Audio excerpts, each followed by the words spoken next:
What happens to a child when a parent they always loved and trusted is suddenly labeled unsafe without any real explanation? We often think this protects the child, but what if it actually creates a storm of confusion and emotional upheaval inside them? Let's explore the hidden world of a child caught in this impossible situation. Children thrive on consistency. Their world is built on predictable patterns and secure relationships. So imagine their world turning upside down overnight. One day, a parent is a source of comfort and love. The next, they're declared dangerous. There's no gradual conversation, no gentle easing into a new reality. It's just a sudden, jarring shift.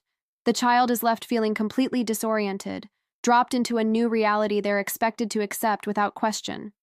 The foundation of their security cracks, and fear rushes in to fill the void, a fear they can't even understand. This creates a deep internal conflict.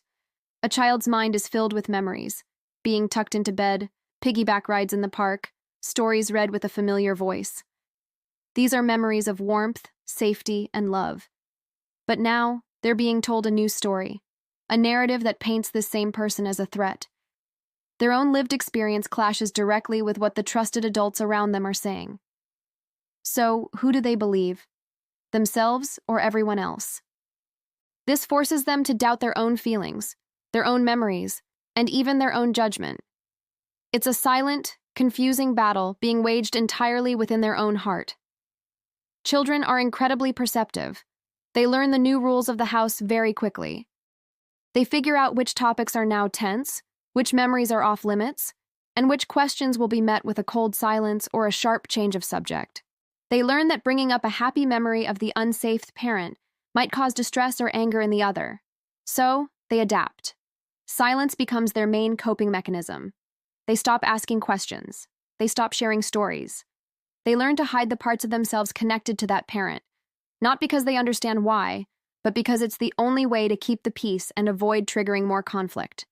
It's adaptation for survival, not genuine understanding. This environment also teaches them to be afraid, but not from their own experiences. The fear they feel is often a reflection of the anxiety they see in the adults around them. They absorb the tension in the room, the worried whispers, the constant watchfulness. An adult might see this anxiety in the child and misinterpret it. They might say, "See, the child knows. They feel it too." They might praise the child's anxiety as a sign of insight or maturity. But it's not. It's a stress response. It's the result of being under immense emotional pressure. The child feels a constant sense of danger without ever being given a concrete reason why. It's a ghost in the room that everyone feels but no one names. This puts the child in the middle of an unspoken loyalty war. Showing affection or even mentioning the unsafe parent can be seen as a betrayal to the parent they live with. A simple, "I miss mom," or "Dad used to do that with me," can cause visible pain or anger. So, the child learns to suppress their positive feelings. They learn that expressing love for one parent might risk losing the affection of the other. Their loyalty becomes tangled up with their emotional safety. Silence isn't just about avoiding conflict anymore. It's about survival. They learn to perform loyalty, carefully managing their emotions to keep the peace, which is an exhausting and heartbreaking task for any child. And this is where adults often get it completely wrong. They misinterpret the child's behaviors to fit their own narrative. If a child refuses to visit the other parent, it's seen as the child's own empowered choice, proof that they are finally standing up for themselves. But is it? Or is it because they re-terrified of the emotional fallout they all face when they get back home?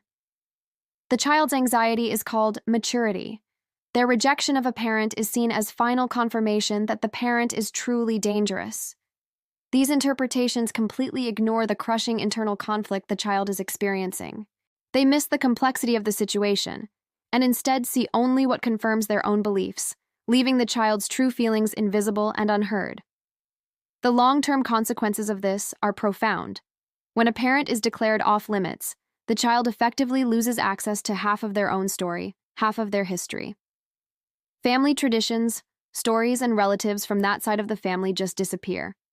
Even more damaging, any traits the child shares with that parent, their laugh, their artistic talent, their eye color, can become suspect, something to be hidden or ashamed of. This creates a deep split in the child's identity. They start to feel like there's a good half of them and a bad half. This can do lasting damage to their self-worth, a wound that can follow them long into adulthood as they struggle to feel whole. What's often missing in all of this is a simple, honest explanation. Children rarely receive clear, age-appropriate reasons for why a parent who was safe one day is suddenly dangerous the next. They're just handed a new reality and told to accept it, even when it makes no emotional sense to them. The message is, trust us, not your own feelings. This profound disconnect between their inner world and the outer narrative can be incredibly isolating. Their confusion turns into a deep, quiet loneliness, as they feel they are the only one who can't make sense of it all. They are left alone to navigate a world that no longer aligns with their heart. So what do children in this situation actually need? It's not sudden, scary labels and absolute rules. They need gradual, truthful information that they can process at their own pace. They need permission from the adults in their lives to feel conflicted. It should be okay for them to love and miss a parent while also understanding that there are problems. They need a safe space to ask difficult questions without fear of judgment or causing an adult to become upset. Most importantly, they need protection from the overwhelming fear of adults, not protection from their own history and their own memories. At its core, a child's confusion isn't a sign of disobedience or defiance. It's a signal. It's a cry for help. It is their mind and heart struggling to make sense of a world that has been turned upside down. When we force children to adapt to a story that doesn't align with their experience, we are not protecting them. We are teaching them to distrust themselves, to split themselves in two, and to hide their true feelings. Real support means listening deeply, validating their mixed-up emotions, and helping them integrate all parts of their experience, the good and the bad, rather than forcing them to choose a side. By doing this, we help them build a foundation of emotional honesty that will serve them for the rest of their lives. Thank you so much for watching. If this conversation resonated with you, please consider subscribing for more content that explores the complexities of family and emotional well-being. Your support helps us continue these important discussions. See you next time.